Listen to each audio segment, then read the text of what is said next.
बिस्मिल्लाहिर्रहमानिर्रहीम, अस्सलाम वालेकुम, गुड मॉर्निंग, वेलकम टू सुनो पाकिस्तान। मैं हूं आपका होस्ट अजीम राना और मेरे साथ मौजूद हैं शहरबानो आवान। उम्मीद है आप ठीक होंगे, खैरियत से होंगे। 2 घंटे हमारे साथ यहाँ पर प्रोग्राम के दरमियान में गुफ्तगू करेंगे, लेकिन आज बात करेंगे हम छुट्टियों पर। शहरबानो, मैं इससे पहले कल की जो छुट्टी थी बिल्कुल मैं इसी हवाले से बात करना चाह रहा था कि 28 मई की कल जो छुट्टी थी और परसों शाम को अचानक इसका ऐलान किया गया, तो मैं ये सोच रहा था कि हमारे मुल्क में कितनी सरकारी छुट्टियां होती हैं, वैसे आपको अंदाजा है? अच्छा, अंदाज़ा है, लेकिन मैं चाहती हूँ कि हम ना थोड़ा कंपैरिजन करें कि बाकी मुल्कों की निस्बत में हमारे मुल्क में कितनी छुट्टियां होती हैं। अच्छा। वैसे कल जो छुट्टी हुई है 28 मई वाली, वो बड़ी अनएक्सपेक्टेड थी। मिला जुला रद्द-ए-अमल था। उस हवाले से सोशल मीडिया पर भी कुछ लोग ये कह रहे थे कि पसंद किया, कुछ लोगों ने नहीं किया। बिल्कुल, ज्यादातर तो लोग ये कह रहे थे कि इस मुल्क में छुट्टियां इतनी होती है तो काम कैसे करेंगे, फिर मईशत का पहिया कैसे चलेगा। तो फिर और ममालिक का भी डेटा है आपके पास? ऐसे बिल्कुल डेटा है, आपके साथ शेयर करते हैं कि अगर हॉलीडेज की बात की जाए तो रेशो बाकी ममालिक में किस तरह से है।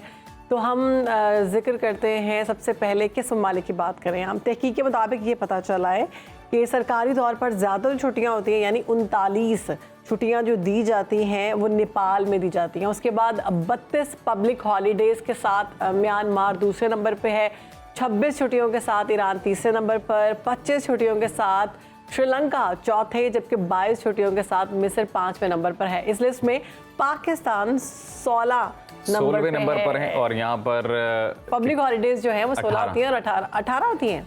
यहाँ पर 16 सालाना पब्लिक हॉलीडेज होती हैं और इसके साथ 18वें नंबर पर है। हमारा नंबर 18वां बनता है। बिल्कुल। और इन 16 छुट्टियों में हम बात करें कौन कौन सी छुट्टियां हैं, कश्मीर डे है, पाकिस्तान डे है और इंडिपेंडेंस डे है, लेबर डे है, इकबाल डे है, काइट डे है, क्रिसमस डे के अलावा ईद उल फित्र और ईद उल अज़हा की 3 छुट्टियां, यौम आशूर की भी इसमें छुट्टी होती है, 1 या 2, ईद मिलाद उन नबी की भी एक छुट्टी होती है, एक छुट्टी ईद मिलाद उन नबी की भी। तमाम छुट्टियां मिलाकर ये तकरीबन मिलती हैं 16 छुट्टियां। और हमारा जो रैंक कर रहा है नंबर, वो हम 18 पे कर रहे हैं छुट्टियों में। और शहरबानो, इस लिस्ट के मुताबिक मैक्सिको चाइना में सबसे कम छुट्टियां होती हैं, 7 से 8 सालाना छुट्टियां यहाँ पर दी जाती हैं। तो ये ओवरऑल सिचुएशन है जी कि हमने रेशो निकाली किन किन ममालिक में कितनी कितनी सरकारी छुट्टियां होती हैं। तो हर ही मुल्क में तकरीबन अपने अपने दिन के एतबार से छुट्टियां तो जाहिर है वो जिस हिसाब से ओकेजन्स है उस हिसाब से वहाँ पे छुट्टियां दी जाती हैं।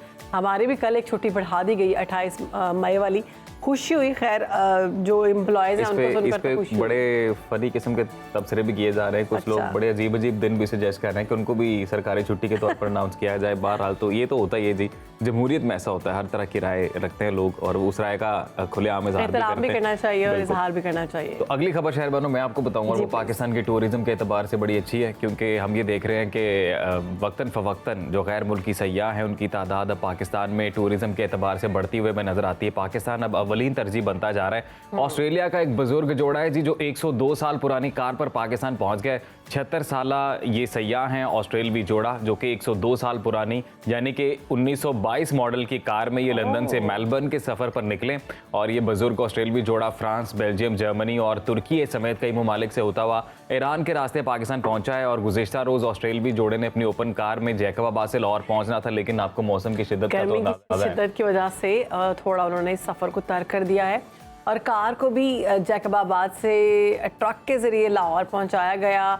अच्छा हाँ, ओपन है ना बिल्कुल, ये बिल्कुल उन्होंने अपना ट्रैवल मंसूख किया कार के जरिए और आज बिल्कुल वो लाहौर में है और तारीखी जितनी भी इमारतें हैं उनका वो विजिट करेंगे, सैर करेंगे। और ये तस्वीर भी है शहरबानो उनकी, हम सोशल मीडिया पे दिखा रहे हैं। वैसे कार तो देखने लायक है, इतनी विंटेज कार में वैसे रिस्की है कि अगर आप इसको चला रहे हैं ये कहीं पे भी बंद पड़ जाएगी। सफर और आपकी उम्र देखिए 76 ईयर्स यानी 76 बरस में भी अगर आपका दिल इतना जिंदा है तो फिर 30s में, अर्ली 30s में कितना जिंदा होगा। और आई एम श्योर कि ये साहब जो हैं उनकी जिंदगी की पहली मोहब्बत ये गाड़ी है, क्योंकि जिस तरह से उन्होंने संभाला इस गाड़ी को। उनकी वाइफ भी देखे ना किस तरह से उनका साथ दे। अच्छा, वो साथ साथ हीट वेव की प्रिकॉशंस भी दिखा रहे हैं। वो देखा आपने, वो कपड़ा गीला करके उन्होंने भी अपने सर पे लिया हुआ है ताकि जो मौसम की शिद्दत है उससे भी बचा जाए। तो बहरहाल हम वेलकम करते हैं जी इस ऑस्ट्रेलियावी जोड़े को एंड आई होप कि ये अपना स्टे पाकिस्तान में एंजॉय करें। खूबसूरती है ना वो खींची चली आती है, लोगों को लेके आ जाती है कि आओ हमारा पाकिस्तान देखो, बड़ा खूबसूरत है। एक और खबर आपके साथ शेयर करते हैं, वो चीन से है, जहां एहराम मिस्र यानी एहराम मिस्र से मिलती जुलती बिल्डिंग जो है वो सामने नजर आ गई है। और आपको ये भी बताते चलें कि हमने मिस्र में तो देखा था, लोग जा रहे थे, पिरामिड्स वगैरह देखते थे और बड़ा पसंद किया जाता था। सोशल मीडिया पर भी खूब ये वायरल हो गई है ये बिल्डिंग। और 1 दर्जन से जायद पहाड़ जो हैं वो पिरामिड्स के नाम से जाने जाते हैं। तो एनलॉन्ग पिरामिड्स के नाम से शहरबानो इनको जाना जा रहा है और ये करीब से देखा जाए तो ये पहाड़ों जैसे नजर आते हैं। विजुअल्स भी आप देख सकते हैं और ये तह दर तह जो है बड़ी सफाई के साथ चट्टानें एक दूसरे के ऊपर हैं और इसे देखकर ऐसा लगता है कि माजी में किसी इंसानी तहजीब ने या किसी और ऐसी मखलूक ने इसे तामीर किया है, लेकिन माहरीन ने इन तमाम अफवाहों को गलत करार दिया है और ये माहरीन की जानिब से कहा गया है कि जी ये अहराम जो है वो मुकम्मल तौर पर नेचुरल हैं। जी जी, वो कह रहे कुदरत के तरीके से और ये भी कहा, कुछ प्रेडिक्शंस भी की गई हैं और कुछ लोग जो रिसर्चर्स हैं वो ये भी बताते हैं कि पूरी दुनिया में बहुत से पिरामिड्स हैं, बहुत सारे, कुछ दरियाफ्त हो गए, कुछ अभी हो रहे हैं। और शहरबानो कुछ रिसर्चर्स का ये भी कहना है कि दुनिया में सबसे ज्यादा पिरामिड्स की तादाद चाइना में है। जी बिल्कुल, ये भी सुना है और कहा गया कि पूरी दुनिया में इतने पिरामिड्स हैं कि अगर आप देखें तो आपको अंदाजा होगा कि कितने पिरामिड्स बनाए गए या कुदरत की तरफ से बनाए गए और या फिर पता नहीं कैसे बने। इन पिरामिड्स के बारे में वैसे आई डोंट नो इसे थ्योरी कहें या क्या कहें, लेकिन बड़ी बड़ी दिलचस्प थ्योरीज हैं जो कि इन पिरामिड्स के बारे में मशहूर हैं। जैसे जो बड़ी एक आम है ज़्यादातर वो ये कि ये इंसानों ने तो बनाए नहीं है, किसी एलियन जो है उन एलियंस की जानिब से ये बनाए गए। लोग आई और उसने आके ये सब कुछ बनाया, तो पता नहीं अब। और वैसे शहरबानो रिसर्चर्स ने जो मैथमेटिकली स्टडी किया है इसको, जितनी जो प्रिसीजन इसकी बनावट में है, जिस तरह से बनाया गया, जिस एंगल के साथ बनाया गया, नहीं आ रही ना अभी तक। मिस्र के जो हैं पिरामिड्स उनके बारे में तो वो अभी तक वो समझ नहीं आ रही, वो एक मिस्ट्री है कि बनाए कैसे, उस टाइम कौन से ऐसे इक्विपमेंट्स यूज हुए कि इतने बड़े बड़े पत्थर ला कर रखे गए। खैर ये बहुत लंबी बात करनी पड़ेगी इस पर, एक लंबी तफसील के साथ हमें लगता है कि उसी पे प्रोग्राम करना पड़ेगा। तो शहरबानो आगे बढ़ते हैं और अब बाकायदा तौर पर हमारे जो सियासी मंजरनामा है उसको डिस्कस करते हैं। सियासी बात हो जाए जी, बड़ी तब्दीलियां देखने में आ रही हैं। साबिक वज़ीर आज़म नवाज शरीफ 6 साल बाद एक बार फिर मुस्लिम लीग नून के बिला मुकाबला सदर बने हैं। इस हवाले से लाहौर में तकरीब भी हुई जिसमें नवाज शरीफ समेत पार्टी की जो सीनियर क़यादत है उन्होंने खिताब किया। नवाज शरीफ ने अपने खिताब में दिल की खूब भड़ास निकाली, अदलिया के माजी के फैसलों को आड़े हाथों लिया, खूब गर्जे बर से ऐलान किया कि जी आज हमने साबिक चीफ जस्टिस साकिब निसार के फैसले को रद्दी की टोकरी में डाल दिया। उसे बढ़कर जो है वो अदलिया से मुतल्लिक एक इंतहाई आम बयान वज़ीर आज़म शहबाज शरीफ ने दिया। उन्होंने ये इल्ज़ाम लगाया कि जी अदलिया में चंद काली भेड़ें मौजूद हैं जो पीटीआई के साथ हैं और दिन रात ये मशवरे होते हैं कि बानी पीटीआई के केसेस कैसे ख़त्म किए जाएं, उन्हें कैसे ज़मानतें मिलें। तो इस तमाम सूरत हाल पर बात कर लेते हैं। हमारे साथ जी बात करने के लिए सीनियर सियासतदान सैयद ज़हीम कादरी साहब ने हमें ज्वाइन किया। बहुत शुक्रिया सर आपके वक्त का। बहुत मेहरबानी। सियासत की बात तो बाद में करेंगे, ये जो बात अजीम ने की और जो हम देख रहे हैं कल गुफ्तगू की गई नवाज शरीफ साहब की जानिब से, शहबाज शरीफ साहब की जानिब से, वज़ीर आज़म है, जो तनकीद का निशाना बनाया गया अदलिया को, कितना खतरनाक है? बहुत खतरनाक है। और सबसे बड़ी बात फिर वही रविश कि जो आपके हक के फैसले दे वो ठीक, जो किसी और के हक के फैसले दे वो गलत। मीठा मीठा अब कड़वा कड़वा तू, ये कि एक रजीम बन गई है ना। हम लोगों ने बना ली है कि वो शेर है ना मुनीर नियाज़ी का कि जिस शहर में भी रहना उकताए हुए रहना, तुमने आदत सी बना ली है मुनीर, जिस शहर में भी रहना उकताए हुए रहना। हर्ज ये है कि ये सिस्टम, ये मुल्क इस तरह नहीं चलते।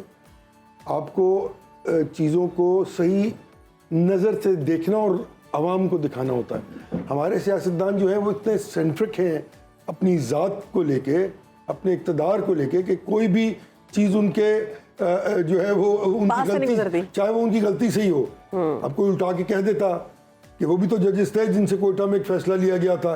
जी हाँ, आपको याद होगा ना सजाद अली शाह साहब वाला मसला।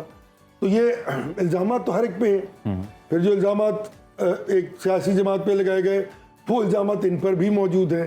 अगर कंसेप्शन की बात करें, और जो कंसेप्शन की बात की जा रही थी कि आप एक पॉलिटिकल कैनवस पे कहाँ से आए, तो वो तो सभी एक तरफ से आए भाई। तो अर्ज़ ये है कि ये काम गलत है, आपको ये काम बंद करना होगा। सिर्फ तनकीद बराए तनकीद और एक दूसरे को झूठा कहकर अब कौम को अब देखिए ना, सोशल मीडिया है, मीडिया है, लोग बहुत ट्रेन हो गए। बिल्कुल। People in due course people have learned a lot. Zaheem साहब, बिला गए। मुकाबला सदर आप मुंतखब हुए हैं और उसके बाद आप ये तकरीर कर रहे हैं। उनकी पार्टी है ना जी, उनकी पार्टी है, वो उनकी कंपनी है, उनका सिलसिला है, तो कोई और तो नहीं हो सकता सदर। वो होंगे, उनका भाई होगा, उनकी बेटी होगी, उनका भतीजा होगा। लेकिन ज़हीम साहब फेमस भी तो नवाज शरीफ है ना, क्योंकि हमने खुद नून लीग के लोगों से, उनके वर्कर से सुना कि वोट तो सिर्फ नवाज शरीफ का है। इस तरह फेमस फिर जब वोट ही नवाज शरीफ का है तो फिर और मयार क्या है? भाई 23 करोड़ की आबादी है, 4 करोड़ लोग वोट दे रहे हैं, 80 लाख रुपए आपका वोट है, उसमें से आप कह रहे हैं पीएमएलएन के जो वोट, वो ठीक है उनकी। देखिए ना, एक मैं फैक्ट्री बनाता हूँ, उस फैक्ट्री में मैं इन्वेस्टमेंट करता हूँ, जी मैं बाहर से उसमें इन्वेस्टमेंट लाता हूँ सही। और वो फैक्ट्री बन जाती है, तो वो मेरे बेटे को ही जाएगी ना भाई, या मैं ही उसका मालिक हूँ ना। तो ये पॉलिटिकल पार्टीज में नहीं होता, पूरी दुनिया में कहीं नहीं होता। शाहिद खान अब्बास साहब की तो उन्होंने तारीफ की है कि उन्होंने भी जेल काटी है, तो क्या क्या लग रहा है सोहबतें मेरे कोई साथ वापसी हो रही है? तो क्या कहते हैं कि उन्होंने जेल नहीं काटी? क्या कहते हैं कि मिफ्ताह लेकिन ने जेल नहीं काटी? जिक्र तो हुआ ना नहीं, सर। वो जिक्र तो क्या करते ना करते तो ये कोई इशारा तो नहीं है कोई वापसी का? अगर मुझे नहीं इल्म, ये तो शायद साहब बता सकते हैं या उनको इल्म होगा, लेकिन मुझे ये समझ नहीं आ रही कि इससे आप क्या बताना चाह रहे हैं ये बात करके, कि आपने जो तस्लील की उनकी, जो आपने उनको बेइज्जत किया सबको, जिन लोगों ने जेलें काटी मुशर्रफ के 10 साल में भी, और उनके साथ बाद में जो कुछ हुआ, वो आप उसको ये क्या निगेट करना चाह रहे हैं इसने? क्या के तो इनको ये भी नहीं पता। अब अल्लाह ताला के गेड़े में आए हुए हैं, जो बात करते हैं वो काउंटर पड़ जाती है ऊपर।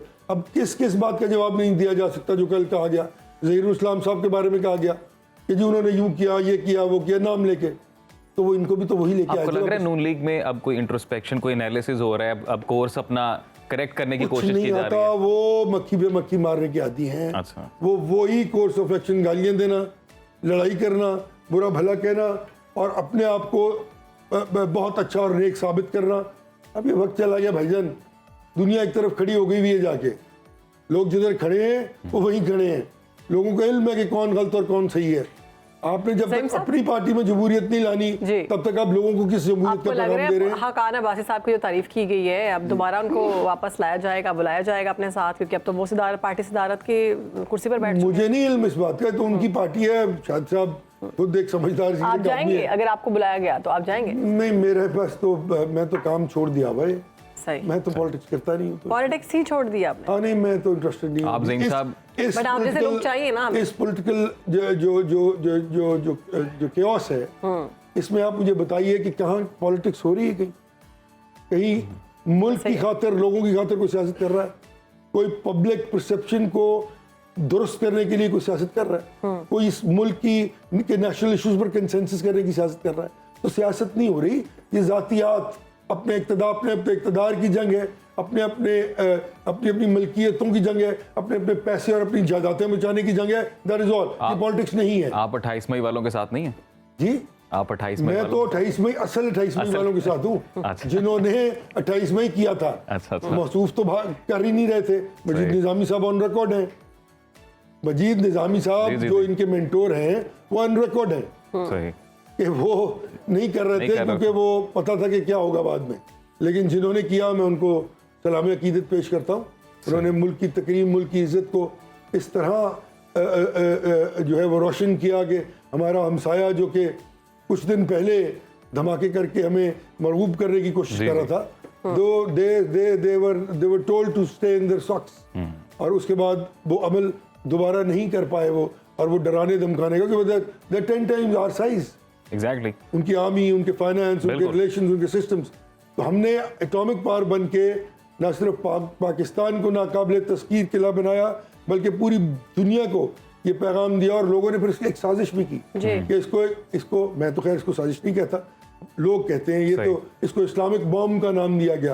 और पूरे उम्मत मुस्लिमा में पाकिस्तान को न तकरीम हुई, बल्कि पूरी उम्मत मुस्लिमा को ये हौसला हुआ कि कोई मुसलमान मुल्क भी है जो एटॉमिक पावर है। ये कंसर्न तो कुछ ममालिक अभी भी शो करते हैं कि खुदा ना खास्ता ये अगर किसी और हाथों में चला गया तो बड़ा नुकसान होगा। वो इस टाइप की बातें तो ये करते रहते हैं। वो दुश्मन है ना मुल्क। जी एग्जैक्टली। वो चाहते हैं कि हमें डरा धमका कर अपने मज़ाहिम पूरे किए जाएं, लेकिन हमारी अफवाज पाकिस्तान कैपेसिटी, कैपेबिलिटी, हमारी एजेंसीज दुनिया की बेस्ट एजेंसीज हैं।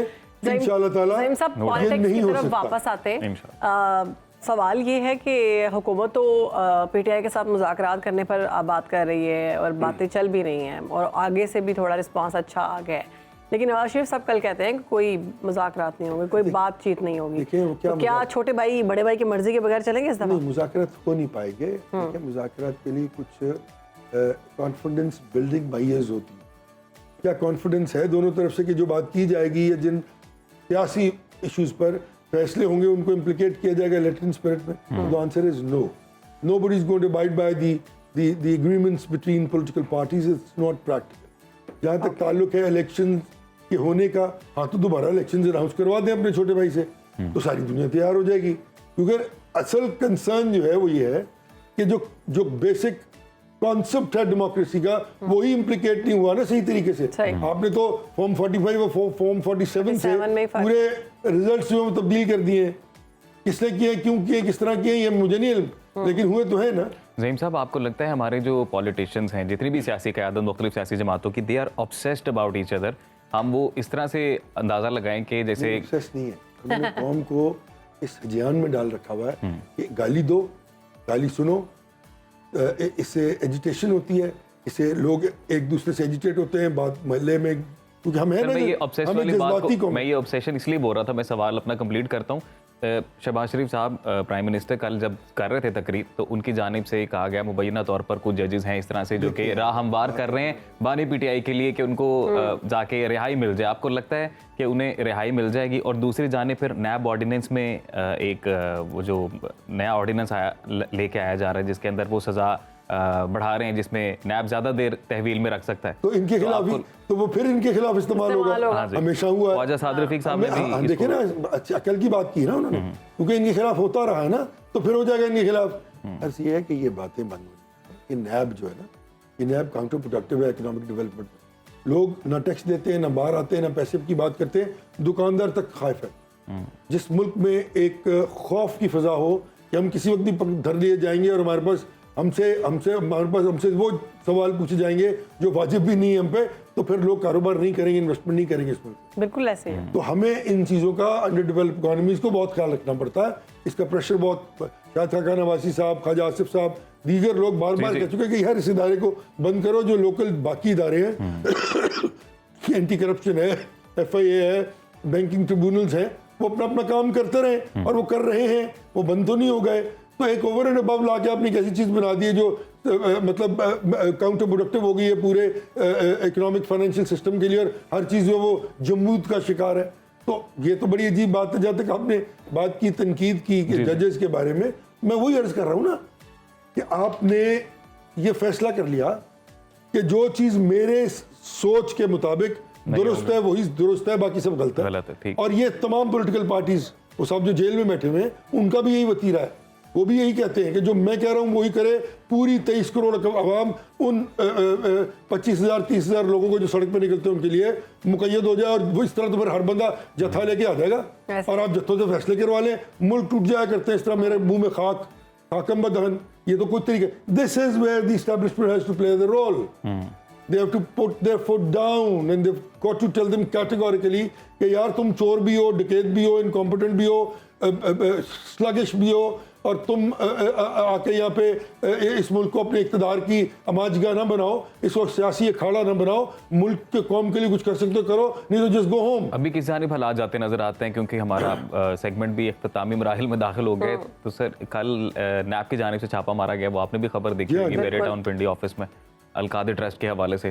तो क्या लग रहा है? सिर्फ अलकादिर ट्रस्ट नहीं है, वो तो कई लाख केसेस हैं, एक नहीं है। जहाँ जहाँ सोसाइटी है, 90% सोसाइटी इस तरह की है कि जिनमें आप जाएं बहुत बड़े नाम है, मैं तो नहीं लूँगा, मैं जानता हूँ लोगों को, बड़े बड़े बहुत बड़ी 25-25 हज़ार कनाल की सोसाइटी है, ज़मीन उनके पास 1200 कनाल है। पहले उन्होंने 25-30 हज़ार बेची हुई है। ना डेवलपमेंट है, ना सिस्टम है, ना लेन है, ना देन है। लोग रो रहे हैं from pillar to the post, क्योंकि कोई सेट रूल्स नहीं बन सके, और रूल इम्प्लीकेट रूल्स होंगे भी। तो सिर्फ अलकादिर ट्रस्ट का मामला नहीं है ये। CDA, ये लोग रूल्स इंप्लीमेंट नहीं करवाते क्योंकि रिश्वत सतानी होती है, पैसे ले लेते हैं। नैब की बात जो की जाती है, जब इक़्तिदार में नहीं थे नून लीग वाले और बाकी जो भी सियासी पार्टी, जब वो इक़्तिदार में नहीं होती वो तो नैब के खिलाफ बातें करती हैं। जब वो इक़्तिदार में आते हैं तो नैब की मुखालिफ बातें नहीं। और सबसे बड़ी बात वो ये कहते हैं कि जब वो इसको फेस कर रहे होते हैं तो कहते हैं नैब को खत्म कर दें, और जब इक़्तिदार में आते हैं, इमरान खान साहब ने नहीं की, इन्होंने नहीं की, जरदारी साहब ने नहीं की, ऐसे ही है। तो आप भाई, तो ये फिर कौम क्या कर रही है यार? आप लोगों को लोग क्यों बेवकूफ बनते हैं इनसे? सिर्फ इसलिए कि कोई किसी के बच्चे को किसी के साथ ताल्लुकात है, आपके दोस्त ने कह दिया, बरादरीज़म, आपके ताल्लुकात, पैसे, अरबा 10-10 अरब रुपए खर्चते हैं एक इलेक्शन पे, ये लोग, कोई पूछने वाला नहीं है। ये डेमोक्रेसी है? ये ओलिगार्की है। मैं बार बार कहता हूँ ये डेमोक्रेसी नहीं है, ये फ्रॉड है। और अगर ये फ्रॉड खत्म ना हुआ तो ये जो जिस किस्म की डेमोक्रेसी इस मुल्क में राय जो फाइक है, ये पैरासाइट बन चुकी हुई है पाकिस्तान के सोशो इकोनॉमिक जो है सिस्टम के लिए, और इसके फवायद कभी भी ग्रास रूट लेवल पे गरीब लोगों को नहीं मिल सकते। ठीक है, बहुत शुक्रिया आपका, आपने वक्त दिया। मुल्की मईशत की बात करेंगे तो एक तरफ मुल्क में गैर मुल्की सरमायाकारी की अच्छी अच्छी खबरें सामने आ रही हैं, तो दूसरी तरफ IMF की नई शराइत के मुताबिक वफाकी बजट की तैयारियां जारी हैं। आइंदा माली साल का बजट 7 जून को पेश किए जाने का इम्कान है। बजट से पहले IMF ने कड़ी शराइत हुकूमत के हवाले कर दी हैं और ज़राए के मुताबिक IMF ने तमाम अशिया पर GST 18% करने, 2,900 अरब रुपए के नए टैक्सेस इस्तिस्ना ख़त्म करने और टैक्स का हदफ 12,900 अरब रुपए रखने की शर्त लगाई है। इसके अलावा IMF ने जुलाई से बिजली के निर्ख बढ़ाने और गैस की कीमतों में इजाफे का भी मुतालबा किया है। इसी तमाम तर सूरत हाल पर बात करते हैं। हमारे साथ माहिर मईशत खुर्रम शहजाद साहब मौजूद हैं। खुर्रम साहब, thank you so much for your time. एक तरफ गैर मुल्की सरमायाकारी के दावे हो रहे हैं सर, तो दूसरी तरफ IMF के नए प्रोग्राम के लिए नई शराइत भी सामने आ रही हैं। क्या लग रहा है आने वाला जो वफाकी बजट है कैसा होगा? हाँ जी, अस्सलाम वालेकुम, बहुत शुक्रिया जी मुझे लेने के लिए। देखिए, वफाकी बजट जो है वो काफ़ी ज़्यादा जो है इस मरतबा आप ये एक्सपेक्ट करें कि टैक्सेस में जो है इजाफा होगा, लेकिन होपफुली नए एरियाज से टैक्सेस लगेंगे। जैसे कि हमने बात करते आए हम कि रिटेल, होलसेल ट्रेड, उसके अलावा एग्रीकल्चर, रियल एस्टेट और दूसरे एरियाज ऐसे हैं जिनमें जो है वो टैक्सेस बहुत कम जो है वसूल किए जाते हैं, और एग्जिस्टिंग जो फॉर्मल सेक्टर है और सैलरी क्लास है, इन पे टैक्सेस बहुत ज्यादा है। तो मैं होप करता हूँ कि इन पे टैक्सेस नहीं लगेंगे, एटलीस्ट ज्यादा नहीं होंगे, या नहीं जो है टैक्स जो है उनका रेट नहीं लगेगा ज्यादा, बल्कि कमी होना ज्यादा बेहतर होगा। लेकिन मुश्किल लगता है मुझे कि कमी होगी, बट एटलीस्ट इजाफा ना हो। लेकिन दूसरे पर टैक्सेस लगाना इसलिए जरूरी है कि IMF का जो टारगेट है 12.5 ट्रिलियन रुपए का, 12,500 अरब रुपए, जी, तो वो आप कहाँ से फिर पूरा करेंगे? तो मेरे ख्याल में वो जो ये मिनिस्ट्री ऑफ फाइनेंस ये बोलती भी आई है कि जी 5 ट्रिलियन का जो है वो चोरी है टैक्स की, तो उसको आपने कहीं ना कहीं से पूरा करना है। तो ये अगर चोरी आप देख रहे हैं कहाँ हो रही है, तो उसको कैसे पूरा करना है? तमाम अशिया पर जो 18% टैक्स की एक नई शर्त सामने आ रही है, तो इस हवाले से आप क्या कहेंगे? महंगाई कितनी बढ़ेगी? है ना, बहुत सारी प्रोडक्ट्स, बल्कि ये तो क्रॉस ओवर 18% ही है। कुछ प्रोडक्ट्स हैं जिन पे नहीं है, जैसे कि फूड प्रोडक्ट्स हैं या और कुछ बेसिक अशिया खुर्दनोश की हैं जिन पे जो है 18% नहीं है। तो मेरा नहीं ख्याल 18% जो है बेसिक फूड की जो है वो प्रोडक्ट्स पे लगेगा। 18% ऑलरेडी आप देख लें across the board 18% sales tax है। मेरा नहीं ख्याल सेल्स टैक्स बढ़ाना चाहिए, तो सेल्स टैक्स बढ़ाने से ऑफकोर्स महंगाई में काफी ज्यादा इजाफा हो सकता है। और दूसरी बात यह है, सेल्स टैक्स को एक्चुअली अगर आपको कैश इकोनॉमी को कम करना है और लोगों को टैक्स नेट में लाना है, तो कैश इकोनॉमी को कम करने के लिए आपको इंसेंटिव इस तरह से देना होगा कि अगर आप ऑनलाइन पेमेंट करते हैं या कार्ड के थ्रू कर, आप जो गवर्नमेंट के अपने जैसे मीट जो प्लेटफॉर्म्स है, रास्ट हो गया, इस तरह के जो प्लेटफॉर्म्स हैं, इसके थ्रू पेमेंट करते हैं, तो आपके लिए सेल्स टैक्स 10 से 5% होना चाहिए ताकि लोगों को इंसेंटिव मिले। सब ये जो अशिया ज़रूरिया की बात हो रही है, जैसे मीट है या फिर जो मेडिकल में ज़्यादातर चीज़ें इस्तेमाल होती है, सर्जिकल जो आलात हैं जिस तरह से उनकी यूजेज होती है, उस पर गालिबन 18% GST उस तरह से नहीं है। तो कहा यह जा रहा है कि अक्रॉस द बोर्ड इस तरह से होगा, तो अगर उन पे भी जब लगेगा GST, तो आपको लग रहा है कि एक महंगाई तो बढ़ेगी? ऑब्वियसली, मतलब ये तो कोई दो राय नहीं है कि अगर आप 18% कर देंगे जिन प्रोडक्ट्स पे 18% नहीं है, जिन पे 10 है, 5 है, और वो बढ़ के 18 होगा, तो डेफिनेटली महंगाई में इजाफा होगा। लेकिन मैं ये कहना चाह रहा हूँ कि आप जो है 18% करें, लेकिन ऑनलाइन पेमेंट्स पे अगर आप कम कर देंगे तो लोग इनकरेज होंगे कि वो कैश कम यूज करें। जब कैश कम यूज करेंगे लोग नेट में आएंगे, जब नेट में आएंगे तो बाद में टैक्सेस में इजाफा हो सकता है और जो है बेहतरी हो सकती है। कहने का मतलब ये है। खुर्रम साहब, इतलात ये भी आ रही हैं कि IMF पहले ये देखेगा कि जो शराइत उन्होंने दी हैं वो बजट में शामिल की गई हैं या नहीं, टैक्स लगाए गए या नहीं, उसके बाद वो प्रोग्राम की मंजूरी करेगा। तो क्या ऐसा होगा?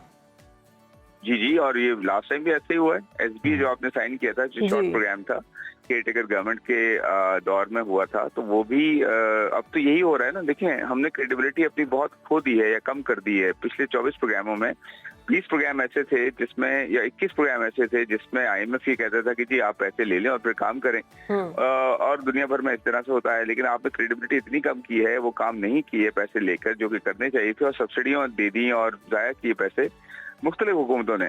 तो अब IMF ये कहता है कि जी अब हम आप पर ट्रस्ट इतना से नहीं करते कि हम आपको पैसे दे देते हैं और आप काम नहीं करते और बाद में फिर हमारे पास आ जाते हैं, तो अब आप पहले काम करेंगे फिर पैसे लेंगे। इसे कहते हैं साहब, जो लास्ट ईयर बजट आया था उसमें भी हमने देखा था कि 18% मुख्तलिफ अशिया पर GST लगाई गई थी। अब दोबारा से जब लगाएंगे तो क्या बहुत बड़ा तूफान नहीं आएगा महंगाई का आवाम पर? नहीं, 18% लगी नहीं थी, 17 से 18 की गई थी, यानी कि 17% था, 1% इजाफा किया था। और कुछ प्रोडक्ट ऐसी हैं जिन पे 18% नहीं है। हाँ, जैसे मैंने कहा ना, फूड प्रोडक्ट्स हैं, बेसिक अशिया, फार्मास्यूटिकल्स हैं, फूड है। लेकिन अब जो है अगर सब पे किया जाता है तो बिल्कुल डेफिनेटली महंगाई में इजाफा होगा, और बेसिक अशिया पे बिल्कुल नहीं करना चाहिए, उस पर कम करना चाहिए। अभी जो सिचुएशन ओवरऑल है इकोनॉमी की हमारे सामने, और जिस तरह से इनिशिएटिव लिया जा रहा है हुकूमत की जानिब से, आपको इस सारी सूरत हाल में कोई सिल्वर लाइनिंग नजर आती है? कोई हालात बेहतर होते नजर आते हैं?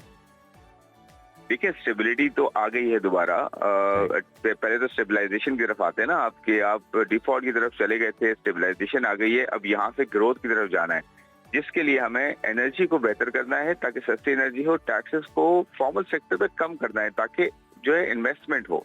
उसके साथ साथ आपने जो कर्जे हैं गवर्नमेंट को वो बड़े मैनेज करने हैं, और चौथी चीज ये कि प्राइवेटाइजेशन के प्रोग्राम को आगे लेके चलना है। पांचवी चीज जो है ना, वो डिवोल्यूशन ऑफ पावर्स है कि आप लोकल लेवल पे लेकर आए पावर्स को, और फाइनेंस एंड एडमिनिस्ट्रेशन ये सारी लोकल लेवल पे सर वक्त कम है, जाते जाते एक और सवाल का जवाब बस अगर आप दे दें कि टैक्स कलेक्शन को कैसे बेहतर बनाया जा सके। टैक्स नेक में तो ज्यादा से ज्यादा लोग हैं, टैक्स कलेक्ट कैसे किया जा सके प्रॉपर तरीके से?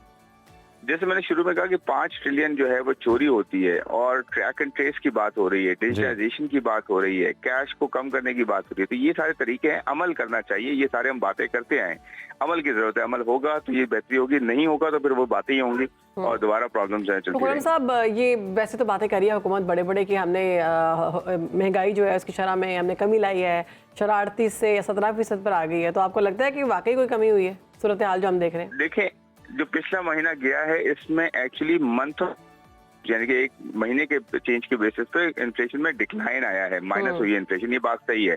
पर अभी एक महीना हुआ है, जो बात की जा रही है ना कि आप 35% से 26 पे आ गए हैं या 26 से 17 पे आए, वो पिछले साल का जो बेस होता है, यानी कि पिछले साल ज्यादा थी तो अब कम नजर आ रही है।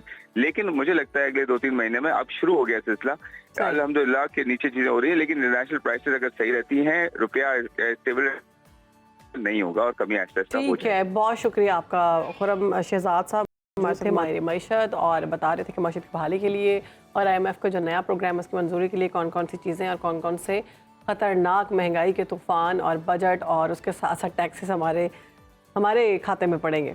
प्रोग्राम में आगे बढ़ते बात करते हैं पाकिस्तान के सैटेलाइट मिशन की। तो खलाई दुनिया की तरफ पाकिस्तान की पेशकदमी तेज़ी से जारी है। iCube कमर की कामयाब लॉन्चिंग के बाद पाकिस्तान ने जदीद कम्युनिकेशन मवासलाती सैटेलाइट पाकसेट MM1 तैयार कर लिया है। ये high power multi mission satellite कल चीन के शीशियांग सैटेलाइट सेंटर से लॉन्च किया जाएगा, और ये सैटेलाइट पाको और चाइनीज़ एरोस्पेस इंडस्ट्री के बाहमी इश्तराक से तैयार किया गया है, जिसका मकसद टीवी नशरियात, ब्रॉडबैंड, मोबाइल नेटवर्किंग के साथ साथ शुमाली इलाका जात और मुल्क के दूर दराज मकामात पर फाइबर ऑप्टिक जैसी सहूलियात को बेहतर बनाना है। ये सैटेलाइट मिशन है क्या, और लॉन्चिंग के बाद ये मिशन कब तक ऑपरेशनल हो जाएगा, इसी पर बात करते हैं। इसी पर बात करने के लिए स्पाको के director satellite control Atiqur Rahman साहब ने हमें ज्वाइन किया। बहुत शुक्रिया आपके वक्त का। पाकिस्तान के खला में कदम जमाने के लिए पेशकदमी जारी है। पाकिस्तान जुमेरात को दूसरा खलाई मिशन भेजने जा रहा है, इस मिशन के बारे में हमें बताइएगा।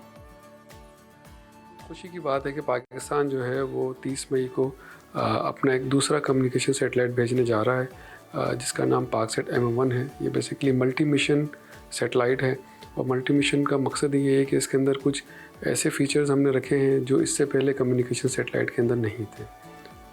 इस सैटेलाइट के अंदर कुछ ऐसी सर्विसेज हम ऑफ़र कर रहे हैं जो कि पाकिस्तान के अंदर फ़र्स्ट टाइम इंट्रोड्यूस कराई जाएंगी, और उसकी वजह से पाकिस्तान का जो इंडस्ट्री है इंशाल्लाह ताला उसको बूस्ट मिलेगा, और मुल्क जो है वो इसके साथ अपनी सोशो इकोनॉमिक अपलिफ्ट इंशाल्लाह ताला कंट्री को इसका मिलेगा। बताइएगा कि सैटेलाइट मिशन कब तक ऑपरेशनल हो जाएगा, ये मिशन कितने साल के लिए होगा?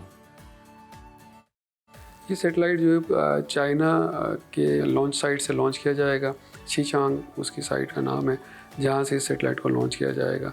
लॉन्च होने के कुछ दिन बाद ये अपने मदार में आ चुकेगा और उसके बाद फिर कुछ परफॉर्मेंस पैरामीटर्स हैं जिसको कि चेक किया जाएगा, क्योंकि ड्यूरिंग लॉन्च ये पॉसिबिलिटी है कि कुछ सब सिस्टम जो है शायद उस तरह का परफॉर्म ना कर सकें, तो कुछ ऑपरेशंस किए जाते हैं जिससे सैटेलाइट की हेल्थ मॉनिटर की जाती है, सैटेलाइट की डिफरेंट पेलोड की परफॉर्मेंस मॉनिटर की जाती है। इसके अंदर 1.5 से 2 महीने का टाइम बेसिकली रिक्वायर्ड होता है। तो उसके बाद ये पूरे पाकिस्तान में आप तमाम कस्टमर के लिए सर्विसेज मुहैया करने के काबिल होगा और इंशाअल्लाह ताला मिनिमम 15 साल तक ये सर्विसेज देता रहेगा। बिल्कुल ठीक है। ठीक, ये बताइएगा कि ये जो पाकसेट MM1 सैटेलाइट सिर्फ पाकिस्तान का तैयार करता है या किसी मुल्क या इदारे के साथ हमने इश्तराक करके तैयार किया है इसको? पाकिस्तान ने 2018 में जब 2 सैटेलाइट एक साथ लॉन्च किए, उसमें पाकिस्तान का अपना सैटेलाइट PRSS-1 और PAKTES-1A, तो उसने ये दुनिया को बता दिया कि पाकिस्तान सैटेलाइट बनाने के लिए खुद कफ़ील है। तो अल्हम्दुलिल्लाह हमारे पास ऐसे एक्सपर्ट्स हैं, इस तरह की टेक्नोलॉजीज़ हैं कि सैटेलाइट की फील्ड अब इंशाल्लाह हमारे लिए मसला नहीं है। तो कुछ एडवांस चीज़ें होती हैं जिसकी वजह से आपको बाहिम इश्तराक करना पड़ता है कि आप री इन्वेंट द व्हील ना करें, बल्कि आपको जो है वो उन टेक्नोलॉजीज़ को अडॉप्ट करें, यूज़ करें और फिर आगे जाएं। तो डेफिनेटली इस सैटेलाइट के अंदर हमने दोस्त ममालिक का सहारा लिया है, जिसकी मदद से हम जो है वो इस प्रोग्राम को आगे लेके चलेंगे। सर ये भी बताइएगा कि ये मिशन हमारा मोबाइल नेटवर्किंग और मवासलाती सैटेलाइट के लिए कितना मददगार साबित होगा? देखिए, इन्वायरमेंटल इफ़ेक्ट जो है वो डेफिनेटली सिग्नल को जो है वो डिस्टर्ब करते हैं। ये एक नेचुरल फिनोमेना है और इससे प्रिवेंशन की टेक्निक्स होती हैं जो कि अडॉप्ट की जाती हैं मुख्तलिफ लेवल पे, जिसमें इक्विपमेंट के अंदर इन्हांसमेंट की जाती है, उसके अंदर कुछ इस तरह के फीचर्स इंट्रोड्यूस कराए जाते हैं जिससे ये एरर जो है मिनिमम हो सके और जो डेटा लॉस है उसको इम्प्रूव किया जा सके। तो इस सैटेलाइट्स के अंदर जो कुछ पेलोड्स ऐसे हैं जिसके अंदर इंशाल्लाह ताला मौसम की ख़राबी के बावजूद भी सर्विसेज में कोई तातुल नहीं मिलेगा और इंशाल्लाह ताला ये अपनी परफॉर्मेंस उस तरीके से देता रहेगा जिस तरीके से इसको डिज़ाइन या कंसीव किया गया।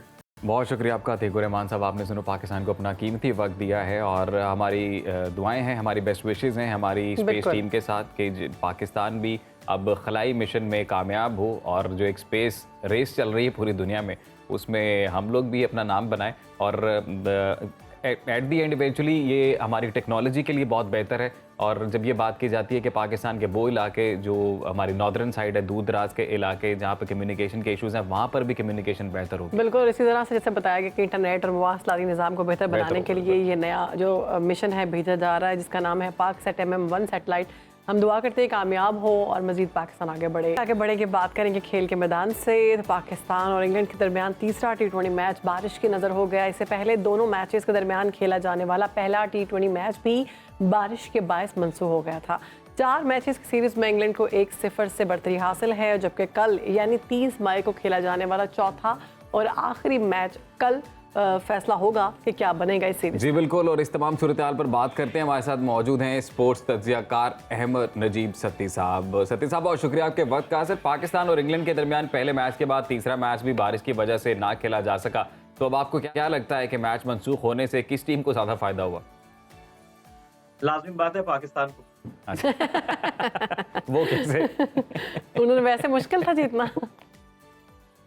देखिए, इंग्लैंड जो है इस वक्त दुनिया की सबसे डेंजरस साइड है T20 क्रिकेट की। उनके पास बैटिंग तो शुरू से ही बहुत स्ट्रॉन्ग है। बॉलिंग में वो स्ट्रगल करते थे, लेकिन जोफ्रा आर्चर आ गए हैं वापस, उसके कुछ बॉलर वापस आए जैसे क्रिस जॉर्डन है। अभी मार्क वुड को उन्होंने हटाया नहीं था, वो दुनिया के तेज तरीन बॉलर है इस वक्त। तो इतनी बॉलिंग भी स्ट्रॉन्ग हो गई है, स्पिन भी स्ट्रॉन्ग है। हम तो वो जैसे होता है ना, लुटे पुटे होते हैं, आज उसको खिला लो, आज इसको खिला लो, वो हम तो एक स्टेट। तो मतलब ये बारिश से 2 मैच गए हैं, तो वो आप कहें कि एक तरफ से तो हमारा नुकसान है कि थोड़ी प्रिपरेशन में कमी आ गई है, लेकिन दूसरी तरफ से आपको पता है जब ह्यूमिलेशन होती है तो फिर उस पर इतना सख्त जो है वो रिएक्शन भी आता है। तो मैं समझूंगा कि थोड़ी सी। सत्ती साहब, हमें ये बताएं कि अब आखिरी मैच जो होगा कल, उसमें कौन जीतेगा, क्या लगता है आपको? देखिए, जीतने का तो अल्लाह बेहतर जाने, लेकिन एक on paper England strong team है पाकिस्तान से। एक केमिस्ट्री वाइज अपनी होम कंडीशंस में भी खेल रही है, और उनकी जो टीम के जो बैलेंस है वो पाकिस्तान से बेहतर है। लेकिन ये T20 क्रिकेट है, आप किसी टीम को राइट ऑफ नहीं कर सकते। पाकिस्तान की टीम के हवाले से हमेशा ये चीज तय है कि इस टीम से आपको प्रेडिक्ट नहीं कर सकते। ये जीतने पे आए तो बड़ी बड़ी टीम को अपने दिन पे हरा दे, हारने पे आए तो छोटी टीम से हार जाए। इसलिए कभी पाकिस्तानी टीम को प्रेडिक्ट मत करें। लेकिन अहमद, ये हमेशा कहा जाता है पाकिस्तानी टीम के बारे में कि अनप्रेडिक्टेबल है, लेकिन मेरा नहीं ख्याल कि ये कोई खासियत होती है। बिकॉज आप अगर कंसिस्टेंट रहें, आप कंसिस्टेंसी के साथ जीते हैं, तो मेरे ख्याल से वो ज़्यादा बेहतर सिचुएशन होती है। अब ये बताइएगा कि ये सीरीज़ जीतना कितना ज़रूरी था वर्ल्ड कप से पहले? देखिए, आपकी बात 100% दुरुस्त है कि ये जो अनप्रेडिक्टेबिलिटी का टैग हमारे साथ है वो इसीलिए है कि हमारी क्रिकेट बेहतर नहीं है, तो उसी वजह से हमें अनप्रेडिक्टेबल है। प्रेडिक्टेबल वो टीम्स होती है जिनका सिस्टम अच्छा होता है, सेटअप अच्छा होता है, वो जीतती हैं ज्यादातर, तो वो प्रेडिक्शन उनके लिए आसान हो जाती है कि यार ये ज्यादातर मैचेस जीतेंगे क्योंकि टीम ही अच्छी है, तैयारी के साथ आ रहे हैं ना।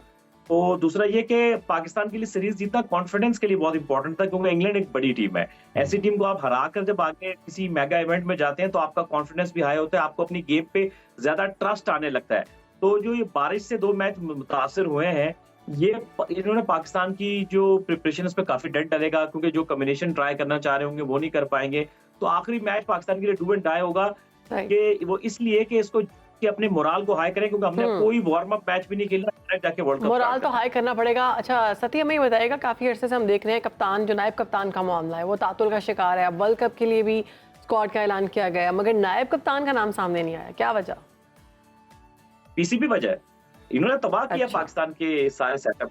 देखिए, बाबर आजम कप्तान थे तो टीम के अंदर एक यूनिटी थी, ठीक है। बाबर आजम का हटना बनता था 2023 के वर्ल्ड कप के बाद, लेकिन जिस तरीके से जबरदस्ती हटाया गया वो एक ज्यादती थी। फिर out of the nowhere Shaheen को बना दिया, फिर एक सीरीज बाद उनको हटा दिया, फिर out of the nowhere Babar को बना दिया। ये इतना गंदा कर दिया सिस्टम, इतना इसको डर्टी कर दिया कि बदनामी की वजह से कोई प्लेयर इस बदनामी को अब गले लेने को तैयार नहीं है कि आज बनाएंगे पता चले 2 सीरीज बाद हटा दें। तो इसलिए डेफिनेटली ये जो है ना कोई लेने को तैयार नहीं है। और अभी क्या लग रहा है कि बाबर आजम ने जिस तरह फैसला किया कि वो 1 डाउन आएंगे, तो फिर ओपनिंग आपको क्या लग रहा है कौन करेगा? क्योंकि ये तो हमेशा से डिलेमा रहा है पाकिस्तानी क्रिकेट टीम का, एक स्टेबल ओपनिंग। देखिए, मेरा ख्याल है कि अभी वो साइम को चांस देंगे। गैरी क्रिस्टन आए हैं तो वो काम कर रहे हैं साइम के साथ। मेरा अपना जाती ख्याल ये है कि साइम के साथ अब लेट हो गया, इनको पहले फैसला कर लेना चाहिए था 5-6 मैचेस पहले। कोई टीम आखिर तक ये फैसला कंफ्यूजन में नहीं रहती है, वो स्ट्रगल कर रहे हैं, स्ट्रगल कर रहे हैं। मेरा ख्याल है बाबर रिजवान को ओपन करना चाहिए, क्योंकि आपको एक एक्स्ट्रा बॉलर खिलाने का कुशन मिल जाएगा जो अभी नहीं मिल पा रहा, जिस वजह से अबरार नहीं खेल रहे हैं। तो बाबर रिजवान की जो स्टाइल है बैटिंग का, वेस्ट इंडीज में पिचेस भी आपको ज्यादातर ऐसी मिलेंगी 150-60 वाली, जो उनकी ओपनिंग को सूट करती हैं। तो मेरे जाती राय में अगर बाबर रिजवान ठीक है, अच्छे प्लेयर हैं, उनकी गुज़िश्ता जो परफॉर्मेंसेस है वो भी बड़ी बेहतरीन रही। अभी अगर बाबर और रिजवान ओपन करते हैं तो फिर मिडिल ऑर्डर और इस तरह से नीचे कौन आसरा देगा टीम को? देखिए, बाबर रिजवान अगर ओपन करेंगे तो आपके पास आप 3 पे फखर को ला सकते हैं। फिर आपके पास चॉइसेस हैं शादाब की, इफ्तिखार की, आजम की, इमाद वसीम बहुत कैपेबल बैट्समैन। अभी तो आप देखिए उसकी बैटिंग नहीं आ रही इमाद की, वो पूरा बैट्समैन है, लोगों को भी पता नहीं है। वो तो मेरे साथ स्कूल में भी थे ना। अच्छा, वो प्रॉपर बैट्समैन था, वो बैट्समैन था जो कि बॉलर उसकी बॉलिंग नहीं है, वो बैटिंग ऑलराउंडर था। उसकी फर्स्ट क्लास में 38 की एवरेज थी, 7-8 फर्स्ट क्लास सीजन खेल कर आया था इमाद वसीम पाकिस्तानी टीम में। हम भूल गए हैं शायद कि हम उसको बॉलर समझ रहे हैं, वो प्रॉपर बैट्समैन है। तो अभी आपके पास बैटिंग में डेप्थ है, सिर्फ उनको ठीक तरीके से हमने पाकिस्तानी टीम को इस्तेमाल करना है। और अभी जब वर्ल्ड कप हम देख रहे हैं आगे, तो कितना बड़ा चैलेंज हो सकता है पाकिस्तानी क्रिकेट टीम के लिए मौजूदा सूरत हाल को देखते हुए? यूएसए की आपने देखी होगी परफॉर्मेंस, यूएसए जीत रही है। देखिए, जिस ग्राउंड में यूएसए ने जीता है ना, वहां पे वो खेलते बहुत हैं, तो उनको लोकल कंडीशंस का आइडिया बहुत है, तो दूसरी टीम को नहीं है। एक तो उनको बड़ा एडवांटेज था। लेकिन जहां वर्ल्ड कप होना है ना, अभी बिल्कुल मसनूई ग्राउंड तैयार किया गया, वहां पे यूएसए खुद भी नहीं खेला है नसाओ क्रिकेट स्टेडियम में, तो इसलिए यूएसए को एक्स्ट्रा एडवांटेज नहीं होगा। लेकिन पाकिस्तान को होश के नाखून लेने पड़ेंगे, वरना यूएसए खतरनाक है। अच्छा, हम देख रहे हैं अमर कि शुरू से पाकिस्तान का जो खेलने का स्टाइल है, जो सबसे बड़ा मसला है वो ये है कि ओपनिंग में और मिड में ये बिल्कुल सुस्त रवि का शिकार होते हैं। वो जिसे कहते हैं टुक टुक टुक टुक पे चलते हैं, एंड पे जाकर चेंज करने की कोशिश करते हैं। तो ये कितना बड़ा मसला है, इसको चेंज करने की कितनी जरूरत है वर्ल्ड कप के लिए? पाकिस्तानी बैटिंग ना डीजल इंजन है, देर से जाके गर्म होता है। तो बात यह है कि ये माइंडसेट है, ये जो खौफ होता है ना विकेट गिरने का, ये इनको तेज खेलने नहीं देता कि यार आउट हो गए तो क्या होगा, एक मैच में फेल हो गए तो क्या होगा। तो जो लोग फेलियर से डरते हैं ना, वो कभी एक सर्टेन गोल अचीव नहीं कर सकते। बिल्कुल ऐसे ही। बॉलिंग तो पाकिस्तानी टीम का खासा रही है, हमेशा से हमारी स्ट्रेंथ रही है। तो ये बताइएगा कि कौन सा बॉलर फॉर्म में लग रहा है? अभी तो ये कौन सा मैं फॉर्म कहूँ, वो गद्दे वाला फॉर्म लग रहा है। आज तो मुझे हमारे आप फॉर्म में लग रहे हैं सही। उसमें ये है कि देखिए हमारी बॉलिंग खासा थी, लेकिन पिछले 6 माह से 1 साल से स्ट्रगल कर रहे हैं बुरे तरीके से। वो जो हमारी स्ट्रेंथ हुआ करती थी, काइंड ऑफ वीकनेस, क्योंकि बहुत ज्यादा रन्स दे रहे हैं, क्योंकि टीम के माहौल का फर्क है। बॉलर बुरे नहीं है, माहौल का फर्क है। बहुत ज्यादा तब्दीलियां ये मसले खड़ी कर रही हैं। तो क्या माहौल चाहिए इनको? इतना तो इनको माहौल दिया गया है, इतनी इनको फैसिलिटीज दी गई हैं, इतने भारी भरकम ये पैसे लेते हैं, और कौन सा माहौल इनको चाहिए? नहीं, मैं उस माहौल की बात नहीं कर रहा था। मेरा कहने का मकसद है, टीम में जब बार बार तब्दीली होती है ना, कप्तान तब्दील, पीसीबी चेयरमैन तब्दील, वो बड़ा नेगेटिव डालता है। तो वो साइकोलॉजिकली आपको हिट करता है, पता नहीं कौन कप्तान होगा, हर किसी के साथ मेरी एडजस्टमेंट होगी नहीं होगी, नई सिलेक्शन कमेटी, नया कोच, ये रैपिड चेंजेस बहुत बड़ा प्रॉब्लम क्रिएट करती हैं। तो स्टेबिलिटी हर एक चीज, जब तक स्टेबिलिटी नहीं रहेगी तब तक परफॉर्मेंस जो इफेक्ट होती रहेगी। जब तक स्टेबिलिटी नहीं रहेगी परफॉर्मेंस इफेक्ट होती रहेगी। बहुत शुक्रिया अहमद नजीब सती, आपने वक्त दिया सुनो पाकिस्तान को। ये एक लाइन नहीं, सारा तजिया कर दिया पाकिस्तानी क्रिकेट टीम के लिए। नाजरीन, बात करेंगे सेहत की। मौसमी फल खाना सेहत के लिए इंतहाई मुफीद है। मौसमी फलों में आड़ू यानी कि पीचेस भी ग़िज़ाई से भरपूर फल हैं, और जैसे शहर बानो खा रही हैं, बिल्कुल ही रुक रही हैं। और ये गर्मियों में कुदरत का खास तोहफा है। आड़ू को एक मुकम्मल खुराक समझा जाता है। खट्टा मीठा इसका जायका होता है। मजीद इसके क्या फ़वाइद हैं और इसको किस किस तरह से कंज्यूम किया जा सकता है, इस हवाले से एक्सपर्ट राय ले लेते हैं। बिल्कुल, न्यूट्रिशनिस्ट हमारे साथ मौजूद है वर्दा सिकंदर। आपको वेलकम करते हैं। वर्दा, कैसी हैं आप? Thank you so much for having me. I am good. और इतने फ्रेश फ्रूट्स, सीजनल फ्रूट्स देके तो जो है मैं मजीद फ्रेश हो गई। That's great. अच्छा, ये बताएं, आड़ू के फ़वाइद हैं या हम ऐसे खाते हैं खट्टा मीठे इम्तिज़ाज? आड़ू जो है, इसके फ़वाइद जो हैं वो बड़े मैजिकल हैं, क्योंकि आड़ू एक ऐसा फ्रूट है जिसके बहुत सारे एडवांटेजेस हैं। आपकी आइज से लेके आपके ब्लड वेसल्स, डाइजेशन, सब में इसके बहुत सारे एडवांटेजेस हैं। सबसे पहले इसमें बहुत सारे विटामिन्स मौजूद होते हैं, जैसे विटामिन सी मौजूद है, विटामिन ई, विटामिन ए मौजूद है। हमारी आईसाइट के लिए it's a very good fruit. Vitamin C enrich fruit ख़वातीन मर्दों की खूबसूरती के लिए जो है वो स्किन के लिए बहुत ज़्यादा हेल्पफुल होता है। उसके साथ साथ इसके जो इफ़ेक्ट्स होते हैं फाइबर के, वो बहुत बेहतरीन है। वो हमारी डाइजेशन को इम्प्रूव करते हैं। उसके साथ ये एक ऐसा फल है जो डायबिटिक पेशेंट्स जो हैं वो भी इस्तेमाल कर सकते हैं, और वेट लॉस जो लोग कर रहे हैं गर्मियों में, तो वो लोग भी इसका इस्तेमाल कर सकते हैं। वेट लॉस वेट लॉस में इस तरह इस्तेमाल कर सकते हैं कि आपने 2 पीचेस एज अ स्नैक जो है वो आप मॉर्निंग स्नैक में ले सकते हैं, इवनिंग स्नैक में ले सकते हैं। ब्रेकफास्ट के साथ आप एक आड़ू का इस्तेमाल कर सकते हैं। इसके अंदर जो मौजूद फाइबर होता है वो हमारी डाइजेशन को फास्ट करके मेटाबॉलिज्म तेज करता है, जो कि अल्टीमेटली वेट लॉस में बहुत हेल्पफुल होता है। ये बताइएगा कि कितनी क्वांटिटी में कंज्यूम करना हेल्दी है रोजाना की बुनियाद? अच्छा, डेली मैक्सिमम आप 4 पीचेस जो है वो कंज्यूम कर सकते हैं, लेकिन मॉडरेशन इज वेरी इंपॉर्टेंट। तो 2 peaches are enough. Okay, 2 peaches. अच्छा, प्रेग्नेंट खवातीन ले सकती हैं इसको? बिल्कुल, प्रेग्नेंट खवातीन जो हैं वो ले सकती हैं। इसका एक बहुत बड़ा एडवांटेज ये है कि ये आपकी कुव्वते मुदाफ़ियत बहुत अच्छा करता है। विटामिन सी में बहुत ज़्यादा एनरिच है। उसके साथ साथ इसके अंदर मौजूद आयरन, प्रेगनेंसी में चूँकि आयरन का कंटेंट और विटामिन सी दोनों बहुत ज़्यादा इंपॉर्टेंट होते हैं, तो इसमें वो दोनों चीज़ें मौजूद हैं। और बहुत सारी ख़वातीन को प्रेगनेंसी में कॉन्स्टिपेशन, एसिडिटी और कोई भी चीज़ डाइजेस्ट नहीं हो रही होती, नौजिया, जैसे फर्स्ट ट्राइमेस्टर में, उसके लिए भी ये बेहद मददगार है। अच्छा, इसका जायका ज़्यादातर खट्टा होता है, एसिडिटी जिन लोगों को है वो खा सकते हैं, इससे कोई मसला बिल्कुल नहीं होता। ये एसिड, बल्कि इसके अंदर जो फाइबर का कंटेंट है, तो वो लोगों को चाहिए कि वो इसका छिलके समेत इस्तेमाल करें, इसकी पील को रिमूव ना करें। जब वो विद पील लेंगे तो वो बॉडी को जो है वो अल्कलाइन इन नेचर कर देगा और एसिडिटी का लेवल जो है वो रिड्यूस कर देगा। हम लोगों ने देखा है कि ज़्यादातर जब मौसमी फल आते हैं, लोग शेक्स बनाते हैं, स्मूदीज बनाते हैं, जूसेस बनाते हैं, तो ये फायदेमंद है। हाँ जी। अच्छा, एक चीज़ सबसे ज़्यादा इम्पॉर्टेंट होती है, जब तक आपके टीथ्स हैं, आपका डाइजेस्टिव सिस्टम बहुत एक्टिव है, तो वी मस्ट से दैट कि आप प्रॉपर फ्रूट का इंटेक करें। आप जूसेस और शेक्स की तरफ ना जाएं, क्योंकि जूसेस में एक तो फल की क्वांटिटी ज़्यादा हो जाती है, फिर अक्सर होता है 2-3 चम्मच शुगर के भी ऐड कर जाते हैं फ्लेवर के लिए। तो जब आप विद पील एक फल जो है वो उसका इस्तेमाल करते हैं, तो कोशिश करें कि आप वो फल खाएं। लेकिन जो लोग नहीं खा सकते विद डिजीज़ इस तरह, तो वो शुगर फ्री पील समेत, छिलके समेत, जैसे डायबिटिक पेशेंट है, गर्मियों में कुछ ठंडी ठंडी आर्टिफिशियल स्वीटनेस वाले मशरूबात के बजाय इसका फ्रेश जूस का इस्तेमाल छोटे बच्चों को दे सकते हैं। बिल्कुल, छोटे बच्चों को आप एज अ स्नैक दें, जैसे हम लोगों ने इतने अच्छे जो हैं वो स्लाइसेस कट के आप बच्चों को डिफरेंट शेप में कट करके स्कूल में जो के साथ एक लंच बॉक्स के लिए भी बहुत अच्छी जो है वो ऑप्शन हो सकती है। अच्छा, तो बताइएगा स्टार्ट कर सकते हैं? कितनी एज तक? कितनी एज तक? वीनिंग टाइम में अक्सर अब आजकल बहुत सारी पीच प्यूरीज भी मार्केट में मौजूद हैं। जब बच्चों का विनिंग का टाइम आता है उसमें आप इसकी बजाय कि वो Purees आर्टिफिशियल, safe? हाँ प्यूरीज आर सेफ, लेकिन होममेड प्यूरीज आप ब्लेंड करना थोड़ा माओ की एफर्ट जो है वो हो जाती है, लेकिन अगर ब्लेंड करके आप प्यूरी घर में बना देते हैं तो वो टोटली जैसे आप बता रही हैं मार्केट में मिलती हैं तो उनमें तो ये भी होता है ना कि वो खराब ना हो, इस तरह के भी उसमें एग्जैक्टली यूज होते हैं अच्छा। और chemicals। मार्केट में कोई भी चीज़ अवेलेबल है, बीइंग अ न्यूट्रिशनिस्ट मार्केट सर्वे जब हम करते हैं उनके अंदर बहुत सारे एमल्सिफायर्स, फ्लेवर्स, टॉक्सिन्स, और अब आप देखें 2 दिन एक पीच पड़ा रहे तो उसका कलर बीटा कैरोटीन वो जी, जी। चेंज हो जाता है। Exactly. तो जो वो वाली प्यूरीज हैं इनकी शेल्फ लाइफ बहुत ज़्यादा होती है, तो कहीं ना कहीं फिर प्रोसेस्ड और उन दोनों चीज़ों में हेल्थ और वरना ये डिफरेंस। बताइएगा कि इन फ्रूट्स को, स्पेशली आड़ू को, मास्क वगैरह इस तरह की चीज़ों के लिए भी कुछ लोग यूज़ हाँ करते हैं। जी, उसके किस तरह पीच के से जो है वो फायदे? स्किन पे बड़े अच्छे जो है वो अक्सर हम जो डिफरेंट फेस वॉशेज और समर्स में खास तौर पीच पे बना होता है पीच उन पे बना होता है। अच्छा, पीच के अंदर बहुत अच्छी बीटा कैरोटीन की क्वांटिटी मौजूद होती है और विटामिन सी की, जो हमारे कलर को ब्राइटन करने में हेल्प करता है। Okay. उसके साथ साथ इसके अंदर मौजूद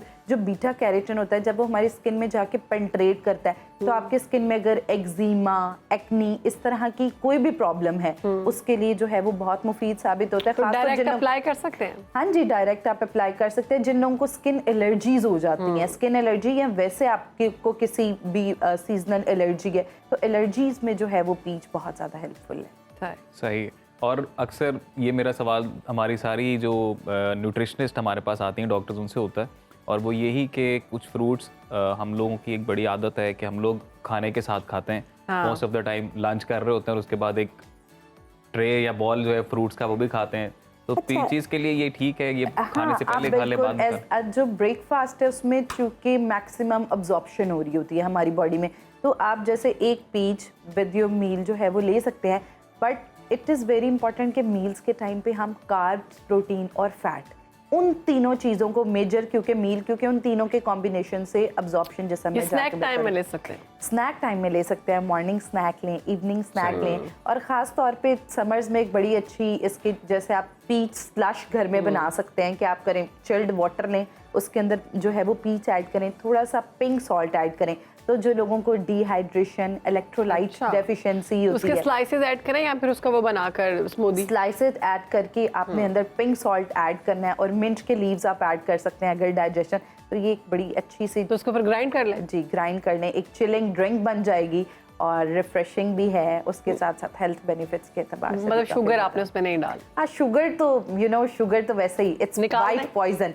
निकाल दें। स्टीविया पे आप आ सकते हैं, हनी आप ऐड कर सकते हैं फॉर फ्लेवर, लेकिन शुगर बिग क्रॉस। शक्कर डाल सकते हैं? शक्कर जरूर आप डाल सकते हैं, लेकिन इसमें थोड़ा सा वो शक्कर वाला कॉम्बो टेस्ट जो है Different उसको हो जाए। डिफरेंट। बाकी मैं एक चीज हमेशा कहती हूँ, ऑलरेडी अल्लाह ताला ने इन सब फलों के अंदर शुगर ऐड की हुई है, फ्रुक्टोज का कंटेंट, तो वो जो स्वीट एंड सावर कॉम्बो होता है ना, वही तो एक आपको मजा डायबिटिक देता है। पेशेंट ले सकते हैं इसको? जी बिल्कुल, डायबिटिक, क्योंकि इसके अंदर मौजूद जो फाइबर है, फाइबर डायबिटिक पेशेंट्स के लिए बेहद मुफीद कार होता है, उनका जो ग्लाइसेमिक लेवल है उसको कंट्रोल करने में हेल्प करता है। अच्छा, एक चीज़ बहुत इम्पॉर्टेंट होती है, मॉडरेट ग्लाइसेमिक बेशक भी फ्रूट है शुगर वाले पेशेंट्स के हवाले से, कि वो बहुत ज़्यादा पके फल इस्तेमाल ना करें।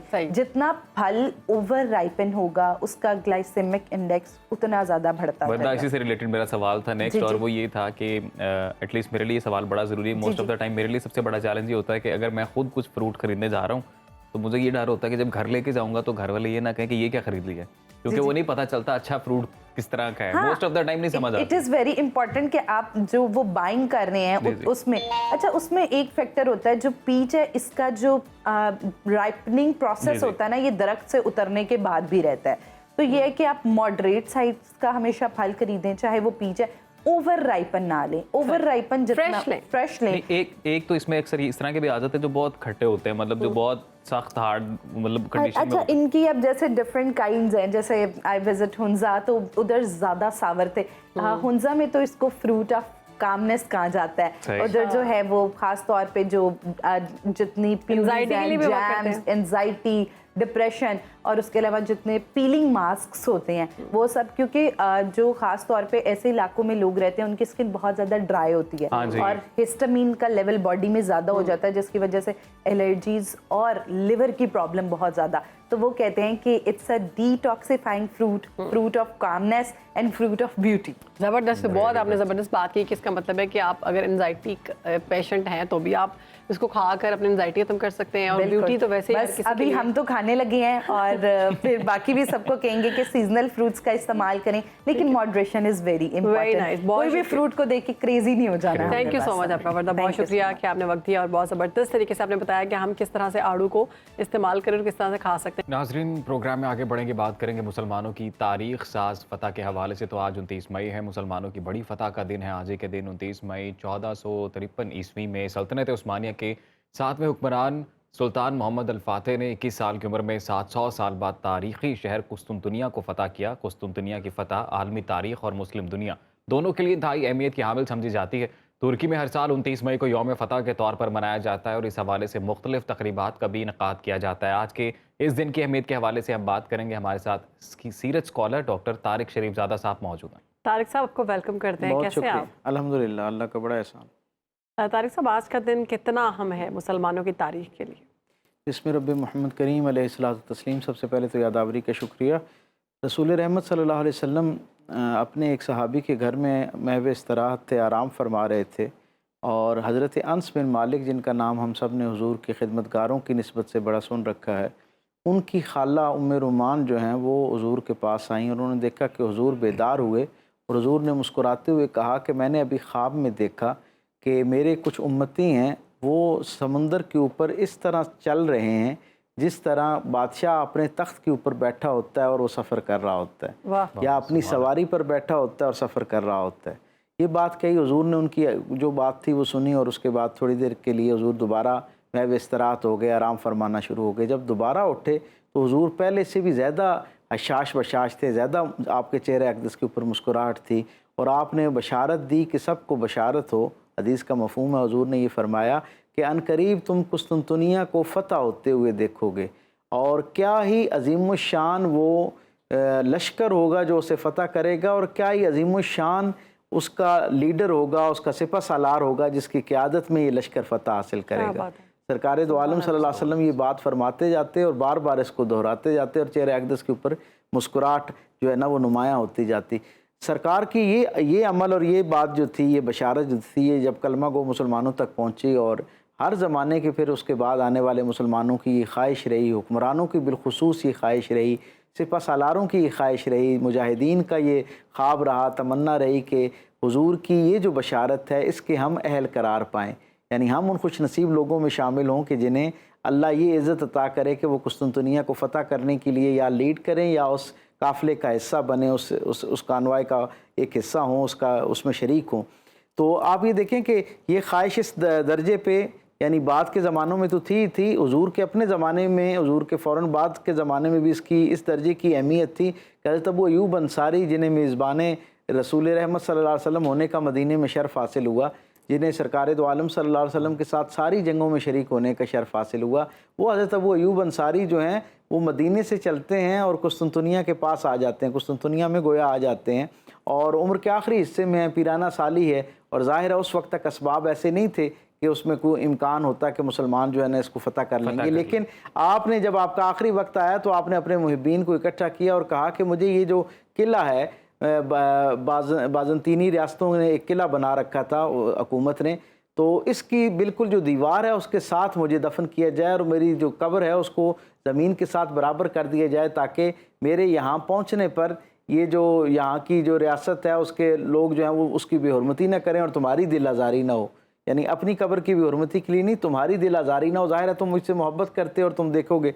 तो कहा कि मैं यहाँ पे हूँ, और फिर एक रिवायत के मुताबिक आपने उन्हें ये कहा कि मेरी ये नसीहत है कि जब यहाँ पर वो खुश नसीब शख्स आए जो रसूलुल्लाह सल्लल्लाहु अलैहि वसल्लम की हदीस और बशारत के मुताबिक अजीमुशान है, जब वो यहाँ अपने फ़तह वाले लश्कर के साथ दाखिल हो तो उसे मेरा सलाम कहना और कहना कि मैं भी तुम्हारे काफ़िले का एक हिस्सा हूँ। तो ये बशारत, ये नसीहत वसीयत जो है वो सफ़र करती रही, ज़माना आगे बढ़ता रहा। ये जो कुस्तुनतुनिया का शहर है ये हमेशा से ही बड़ा तारीख साथ शहर रहा है, यानी 3 बड़ी जो बैनुल अक़वामी हुकूमतें हैं उनका ये दारुल हुकूमत रहा। और फिर इस शहर का भी मामला ऐसा है कि ये ऐसा दिलकश शहर था हर ज़माने के अंदर कि जो यहाँ आता गया बस वो यहाँ बसता गया और फिर उसने इसी को ही अपना मुस्तकिल सकूनत बना ली।